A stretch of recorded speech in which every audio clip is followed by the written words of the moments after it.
know you could be the winner if you really wanted to, right? But the problem is you keep playing that what if game. What if it don't work? What if I fail? Nah, flip it. What if it does work? And what if you win? Then what? You're gonna be sitting there happy, right? You say you wanna win, but then you're scared to lose. What sense does that even make? Look, you can't talk about wanting to win and then be scared of the risk.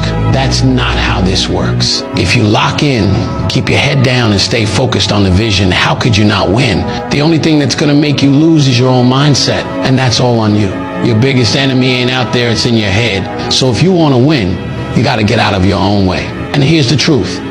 Every time you doubt yourself, you're slowing down your own progress. You either believe in yourself or you don't.